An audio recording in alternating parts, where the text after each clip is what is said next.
오늘은 규례와 계명을 순종하는 자의 복, 규례와 계명을 순종하는 자의 복, 이러한 제목으로 말씀 상고합니다. 이제 거의 결론 부분이 왔습니다. 레위기는 27장까지인데 지금 26장에서 이제 종합해서 하나님이 이제 자세한 규례를 주셨는데 이제 그것을 이제 줄이면 계명이라고 그래요. 그래서 10가지 계명을 하나님 우리에게 주셨는데 이 자세한 규례와 이 핵심 계명을 순종하면 복을 받는다 그랬어요. 그게 13절까지예요. 그 다음에 14절부터 39절까지는 순종하지 아니하고 거역하면 이제 재앙을 당한다. 이렇게 말씀한 거예요. 성경은 이것이 창세기부터 계시록까지 똑같습니다. 이 주제가 똑같아요. 복 받을 거냐 저주 받을 거냐. 복은 하나님 말씀대로 순종하는 거고 저주는 하나님의 명령을 거역하는 것이다. 그 최종 복은 영생이고 최종 그 저주와 형벌은 지옥이다. 이렇게 말씀하고 있기 때문에 우리는 이 대주제를 항상 기억하고 있어야 돼요. 그런데 하나님은 복을 주고 싶어 하시는 것이지 저주나 형벌을 주고 싶어 하시는 것이 아니기 때문에 항상 이제 복이 뭔지를 알려주셨어요. 그래서 우리가 그대로 살면 되는데 이것이 왜 그렇게 쉽지 않게 이렇게 저주를 받고 멸망하는 자가 많냐 하면 바로 그 악을 주도하는 자가 있기 때문에 그래요. 그게 바로 사탄이에요. 그래서 창조 이전부터 사탄은 있었고 이 영계의 세계가 이제 우리가 쉽게 말하면 쿠데타가 일어난 거예요. 그래서 선한 천사가 있고 악한 천사가 나왔다 그 말이에요. 그리고 그 사람을 죄짓게 해서 성공한 이런 악한 천사는 그 우두머리가 사탄이고 모든 악한 자들이 귀신이 되어서 이제 이 세상을 지배하고 있다 그 말입니다. 그러나 하나님은 그 속에서 사람들을 빼내서 구원시키고 영원한 생명을 주시기 위해서 바로 하나님은 이 구약시대에 율법을 주셨고 신약시대에 복음을 주셨고 지금은 성령을 주셔서 우리를 구원시켜 가고 계시다 그 말입니다. 그렇기 때문에 우리는 하나님의 말씀을 순종하면 죄를 이기고 하나님의 의로운 백성으로 이제 영원히 구원을 받을 수가 있습니다. 자, 그 원리 가만히 오늘 본문 읽어보면 우리 사람의 영혼 몸에게 모두 복을 주신다는 거예요. 그래서 사람은 영혼 몸으로 이루어져 있어요. 영은 하나님을 알고 혼은 모든 이 세상의 이치를 알고 육은 우리의 모든 자연을 주신 것을 우리가 함께 협력함으로 우리의 몸이 살아가는 거예요. 그렇기 때문에 이 세 가지의 하나님의 복, 이것이 이제 종합적인 우리 사람에게 주신 복입니다. 그런데 여기 순종이라는 말이 아니고 여기서는 준행이라는 말을 썼어요. 여기 보시면 3절에 너희가 내 규례와 계명을 준행하면 그랬는데 이 준행이라는 말이 더 강한 말이에요. 그래서 준자는 쫓을 준, 행자는 갈행. 그러니까 하나님의 말씀만 뒤따라가면 돼요. 말씀대로만 쫓아가는 거예요. 이것이 순종이다 그 말입니다. 첫째는 4절과 5절에 보면 산물의 복입니다. 산물의 복. 이 산물이라는 말은 나을 산자, 물건 물자예요. 그러니까 이 육을 위해서는 이 산물이 필요해요. 우리가 이 자연 세계를 통해서 우리 육이 살아갈 수 있는 그런 생산물을 하나님 주신다는 건데 사람이 물론 노동을 해야 됩니다. 근데 그 노동이 저주를 받은 후부터는 아주 사람들에게 큰 고통을 줘요. 그러나 죄를 짓기 이전에도 노동은 있어요. 이 동산에 있는 모든 열매를 너희들이 따서 먹어라 그랬어요. 그건 하나도 힘든 게 아니었어요. 그런데 저주를 받고 나서 이제 우리가 먹고 살으려면 여전히 과일도 있고 또 다른 산물들이 많이 있지만 그게 저절로 그렇게 쉽게 들어오질 않으니까 우리가 애써서 땅을 갈아야 되고 엉겅퀴를 뽑아내야 되고 또 가꿔야 되고 이렇게 해서 땀을 흘려서 먹고 사는데, 그나마 땀을 흘린 만큼 먹으면 그게 복이죠. 그런데 그게 쉽게 주어지지 않는다 그 말이에요. 왜?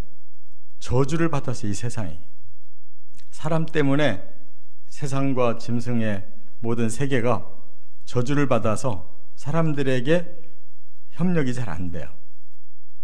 그렇기 때문에 하나님이 산물을 주시도록 조건을 좋게 해주셔야만 가능하지, 조건을 제거해버리면 우리는 늘 지진 나고 늘 태풍 불고 늘 이렇게 자연재해가 계속 일어나면 우리는 아무리 땀 흘려봐야 소용없어요.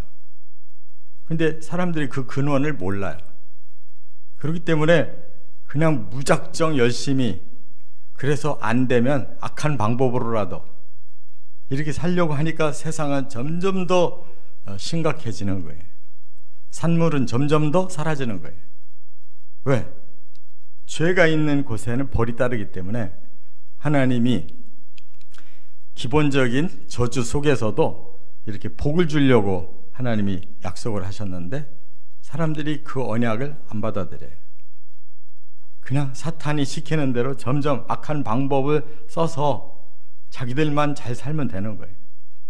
그러다 보니까 온갖 이기적인 방법이 나와서 그것이 사람과 사람을 해치고 자연을 해치고 우리 몸을 스스로 해치고 이렇게 산다 그 말이에요. 그래서 4절에 분명히 이렇게 말씀했어요. 내가 너희에게 철 따라 비를 주리니 땅은 그 산물을 내고 밭의 나무는 열매를 맺으리라. 근데 당연한 것 같은데 아니에요. 하나님이 비만 안 내려도 이 땅은 다 황폐해지고 사막되는 거예요. 우리가 중동 지역 가보면 그 사막이 얼마나 넓은 땅을 다 차지하고 있는지, 그 완전 사막된 곳은 모래 벌판이니까 아예 불가능하고, 광야는 이제 점점 더 모래알이 되어가는 과정에 있는데, 그래서 그 넓은 그 땅이 다 메말라서 식물이 안 난단 말이에요.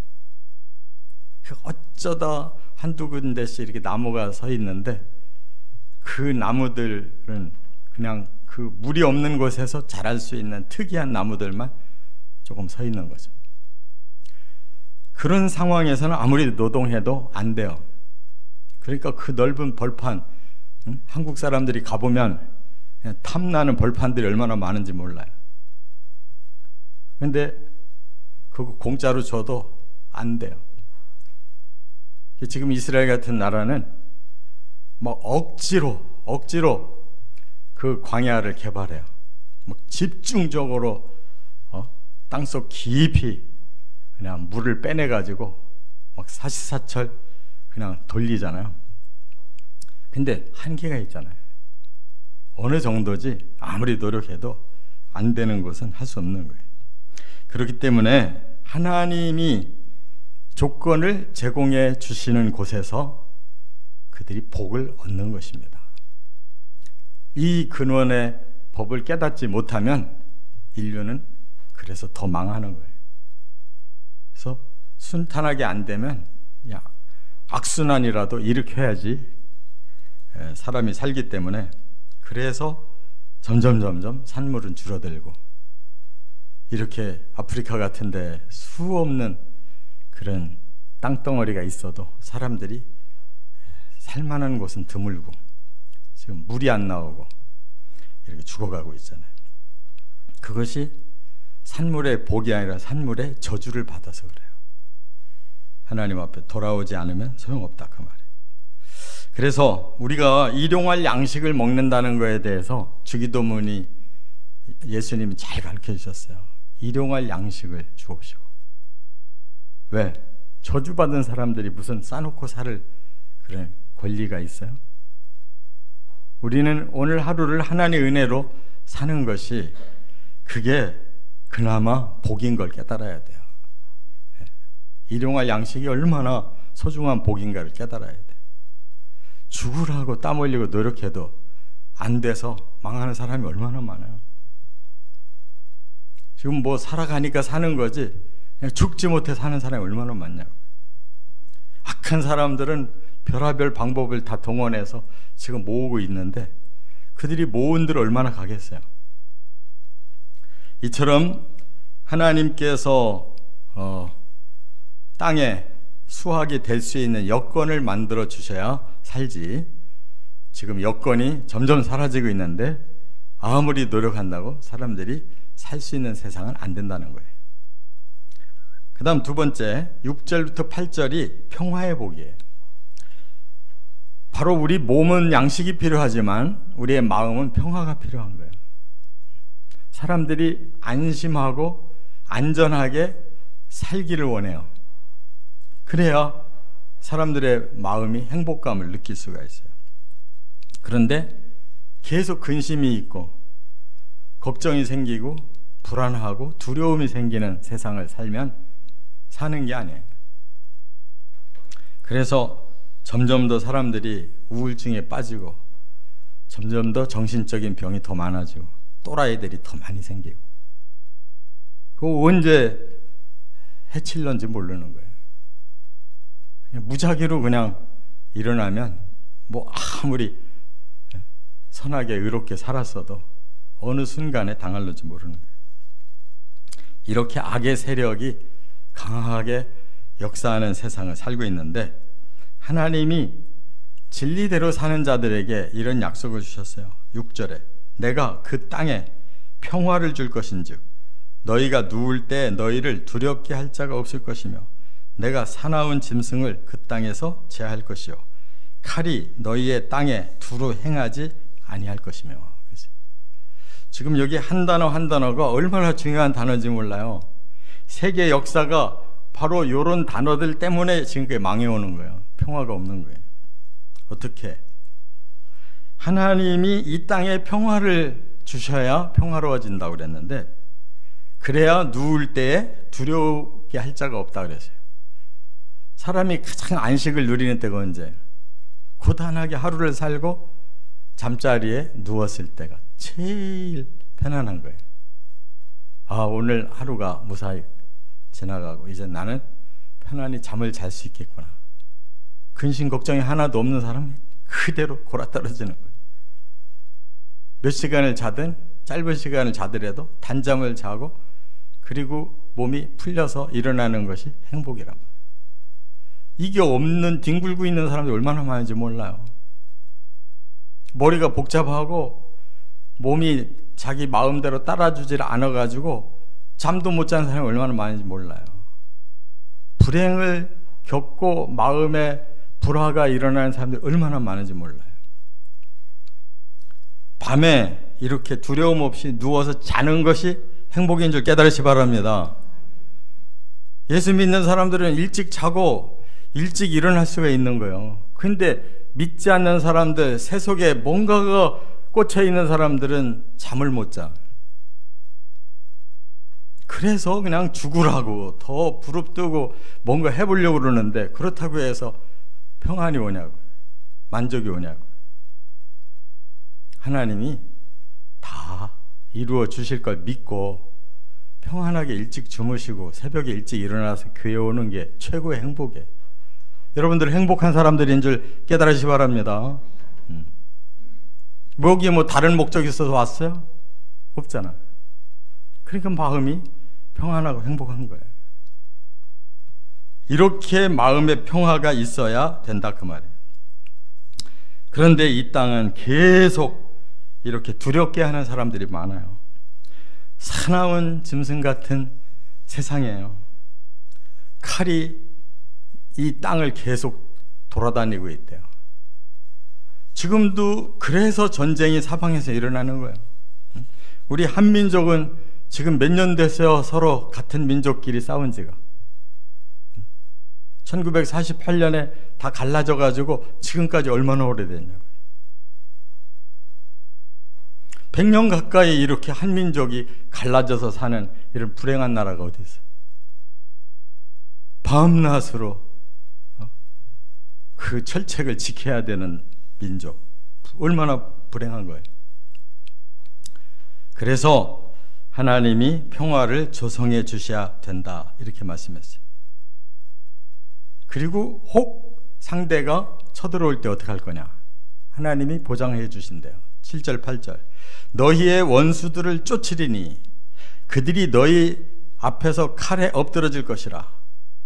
또 너희 5이 100을 쫓고 너희 100이 만을 쫓으리니 너희 대적들이 너희 앞에서 칼에 엎드러질 것이며 그랬어요. 그러니까 전쟁도 하나님이 막아주시는 거예요.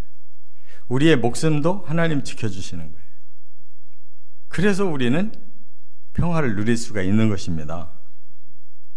이 세상대로 이치대로 돌아간다면 우리는 살 길이 없어요. 하나님께서 막아주신다는 거 꼭 믿으시기 바랍니다. 지켜주실 거예요. 끝으로 세 번째 9절부터 13절 창대의 복이에요. 창대의 복.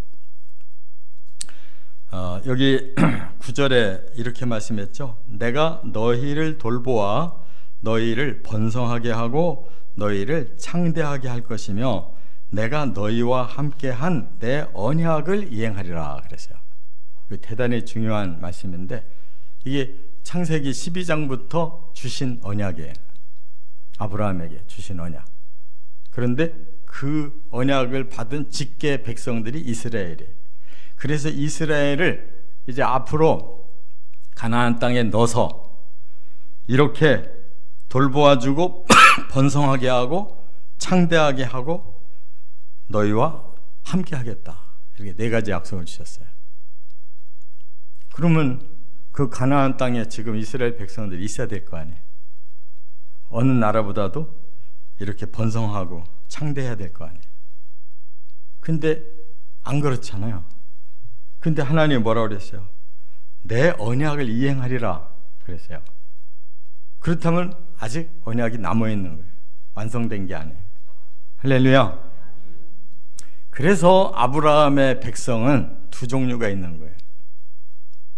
그 피를 타고난 백성에게도 하나님이 언약을 주셨는데 그게 바로 선민 이스라엘이에요. 그리고 아브라함의 믿음을 보시고 내가 너를 의롭게 하겠다, 의로운 자를 인정하겠다 하신 그 믿음의 후손이 또 아브라함의 영적 후손이고 하나님의 백성이에요. 육적 이스라엘은 실패했어요. 아브라함의 믿음의 의를 이어간 로마서에 말씀하고 있는 모든 인류 중에 바로 하나님의 언약을 붙잡은 믿는 자들이 그 다음 하나님의 백성이다 그 말이에요. 그래서 예수님이 오셔서 복음을 그들에게 모두 주신 거예요. 이스라엘 사람뿐만 아니라 모든 인류에게 바로 아브라함의 믿음의 언약을 주셨다 그 말이에요. 그런 자들에게는 하나님께서 어디까지 함께 하시느냐면 돌보아 주시고 번성하게 하시고 창대하게 하시고 또 너희와 함께 하겠다라는 것까지 언약이 남아있는 거예요. 그 하나님과 함께 하려면 어디를 가야 되겠어요? 하나님의 나라를 가는 거란 말이에요. 여기 가나안 땅이 아니고 하나님의 나라가 창대하고 영원히 하나님과 함께 하는 것이. 제가 그래서 새벽에 설교를 준비하다가 갑자기 떠오른 말이 그러면 하나님은 천국이 가장 중요하게 여기실 건데 그 나라의 특징은 영원한 나라인데 성경에 영원이라는 단어가 몇 번이나 나올까? 적게 나온다면 내가 실망할 뻔했어요. 왜? 천국을 그렇게 말씀을 많이 하면서 그 영원한 나라에 영원자를 안 쓰시는 천국이라면 이거 뭐가 의심이 될 일이잖아요. 여러분 몇 번 나올 것 같아요? 479번이 나와요. 성경에 영원이라는 단어가 그렇게 많이 나온단 말이에요. 할렐루야. 날마다 영원이라는 단어를 한 번씩, 우리가 창세기부터 한 번씩 넘겨봐도 1년 이상 날마다 영원이라는 단어를 읽을 수가 있는 거예요. 그런 나라예요. 하도 사람들이 천국을 잘 안 믿어요. 제가 설교를 착 해보면 벌써 천국 얘기를 하면 마음이 근심스러운가 봐. 안 믿어지는데 가야 될 것 같은데 현실은 아니고 표정들이 박지를 않아요. 어두웠다가도 제가 천국 얘기를 하면 환해져야 되는데 반대로 들어요. 반대로. 그래서 참 사람들이 안 믿는구나. 부활일도 굉장히 안 믿는데요. 제가 어제 국민일본가 뭐를 보니까 사람들이 부활이라는 단어를 안 믿는다는 거예요. 예수 믿는 사람들 중에도. 아니 사람이 죽으면 그만이지 어떻게 다시 살아. 그러니 천국이 더 안 믿어지지. 여기 창대라는 말은 이 땅에서 번성하는 것으로 끝나는 게 아니에요. 완전해진 사람을 번성하게 하는 또 다른 나라가 있는 거란 말이에요. 믿습니까? 이거 못 믿으면 다 가짜 신앙이에요. 왜?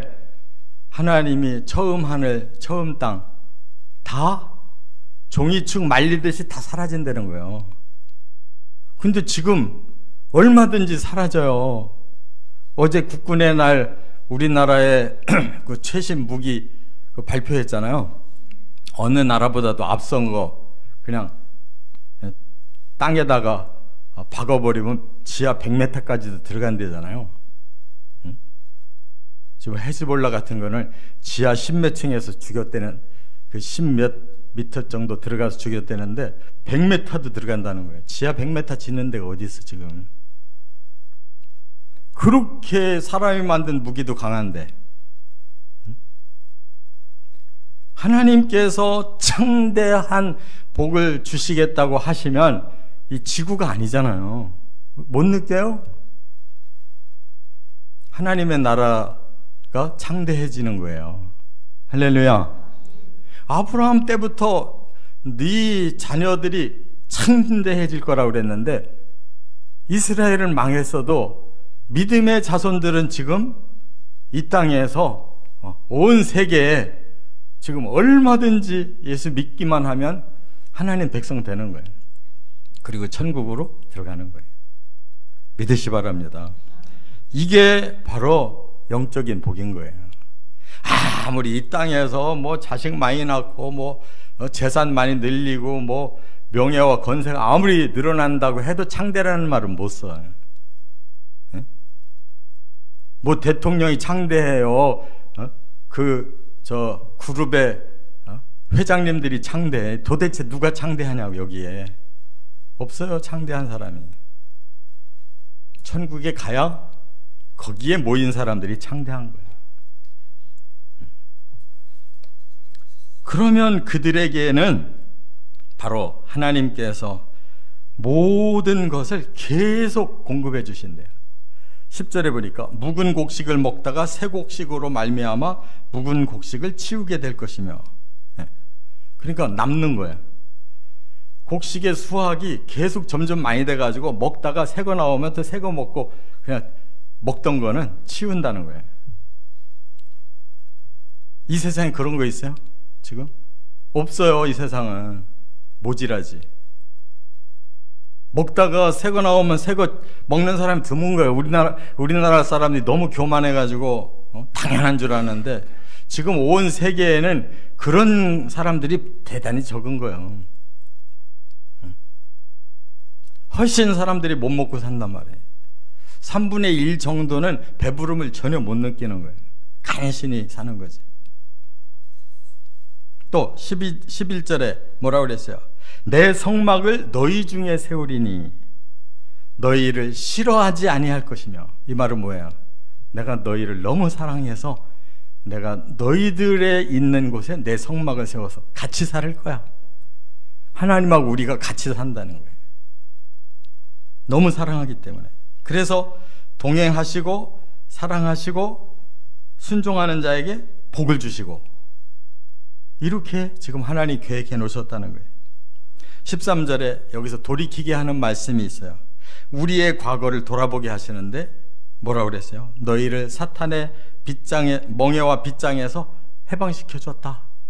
기억해라. 이렇게 말씀하고 있는 거예요. 이걸 기억하는 사람은 죄 안 져요. 기억 못하는 이스라엘은 바로 가나안 들어가자마자 죄 짓기 시작했어요. 이방인들이 더 복을 많이 받을 우상을 섬기고 있거든요. 더 세상을 짜릿하게 즐길 수 있는 갖가지 세속의 풍습이 막 너무 많거든. 그러니까 거기가 천국같이 생각하고 그냥 온갖 악을 저질러서라도 모든 우상을 섬겨서라도 짜릿하게 살아야 되겠다는 거예요. 그러니까 망했잖아요. 지금도 이스라엘 나라 사람들은 뭐에 그렇게 특기가 많냐면, 이거 무기에 특기가 많고 돈 버는데 특기가 많고 뭔가 이 땅의 것을 즐기는데 특기가 많아요. 근데 천국을 향한 특기는 지금 싹 감춰지고 없어요. 그건 신실한 복음의 제자들에게 그게 있어요. 할렐루야. 그래서 이스라엘 사람들이 복음을 절대 안 믿어. 지금 땅에다가 왕국을 세우려고 영웅 메시아를 지금 기다리고 있어요. 곧 올 거야. 지금 눈앞에 이 종말의 말씀이 아주 환하게 지금 보여요. 지금 그런데도 사람들은 여전히 이 세상은 천년만년 갈 거라고 생각해. 과학자들 입에서 77년이면 이 지구 망한대요. 어떤 사람 많이 가면 120년 간다는 거예요. 지금의 인류는 없어진다는 거야. 과학자들도 그렇게 얘기하고 있는데 오히려 예수 믿는 사람들이 반대로 살아. 말을 안 해, 그런 말을. 정신 차리셔야 됩니다. 그래서 우리가 정말 받아야 될 복은 하나님이 책임져 주시는 산물이 있어야 되고, 마음의 평화가 있어야 되고, 영적 창대함이 있는 것이 그게 복이에요. 다른 거 뭐 여기서 더 이상 얻으려고 하지 마세요. 바로 이 복을 꼭 받으시기를 주의 이름으로 축원합니다.